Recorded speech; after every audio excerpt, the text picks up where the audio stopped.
Hi అండి, ఈరోజు నేను క్యాప్సికమ్ మసాలా కర్రీ వండుతున్నాను. దీనికోసం ముందుగా పల్లీలు కొన్ని వేయించుకున్న తర్వాత ఇందులోనే బగారా ఆకు, చెక్క, లవంగం, పువ్వు అన్నీ కలిపి కొద్దిసేపు వేయించుకొని పక్కకు పెట్టుకోవాలండి. పక్కకు పెట్టుకున్న తర్వాత ఈ క్యాప్సికమ్ని చిన్న చిన్న పీసులుగా కట్ చేసుకోవాలి.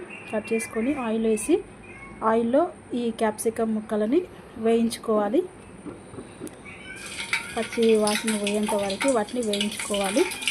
వేయించుకున్న తర్వాత ఇప్పుడు ఈ పల్లీలలో ఉల్లిగడ్డలు, టమాటా అవన్నీ వేసి మిక్సీ పట్టుకోవాలండి. ఇవి వేగిపోతున్నాయి. ఇప్పుడు వేగిన తర్వాత వీటిని పక్కన పెట్టుకోవాలి. వీటిని పక్కకు తీసుకొని ఇప్పుడు అదే ఆయిల్లో కొద్దిగా మెంతి, కొత్తిమీర, ఉల్లిగడ్డ వేసుకొని కొద్దిగా ఫ్రై అయిన తర్వాత ఈ మిక్సీ పట్టుకున్న దీన్ని అందులో వేయాలండి. అందులో వేసి కొద్దిగా వాటర్ వేసుకొని కలుపుకున్న తర్వాత సాల్ట్ వేయాలండి. సాల్ట్ వేసి ఒక 2 నిమిషాలు ఉడికించుకోవాలి. తర్వాత కొద్దిగా పసుపు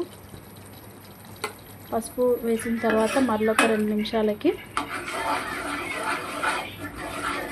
కారం వేసుకోవాలండి. సరిపడినంత కారం వేసుకోవాలి. చూడండి,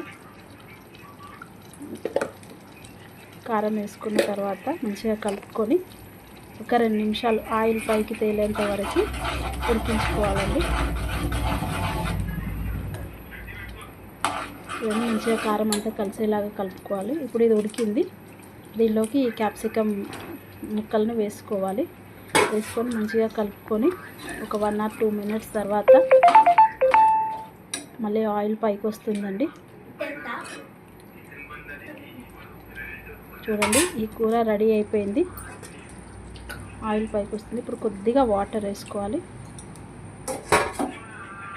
కొద్దిగా వాటర్ వేసుకొని ఒక 2 నుంచి 3 నిమిషాలు ఉడికించుకొని ఇందులో ఇంకేదన్నా గరం మసాలా, ధనియాల పొడి అవి వేసుకోవాలండి. చూడండి, కర్రీ రెడీ అయిపోయింది. ఆయిల్ సపరేట్ అయిపోయింది. ఆయిల్ పైకి వచ్చేసింది. కర్రీ రెడీ అయింది. ఇది బగారా అన్నంలోకి, మామూలుగా వైట్ రైస్లోకైనా చాలా టేస్ట్ ఉంటుందండి కర్రీ. ఉట్టి క్యాప్సికమ్ వండితే తినబుద్ధి కాదు. ఇలా వండుకుంటే బాగుంటుంది. నా వీడియో నచ్చితే సబ్స్క్రైబ్ చేయండి, లైక్ చేయండి, షేర్ చేయండి. Bye bye.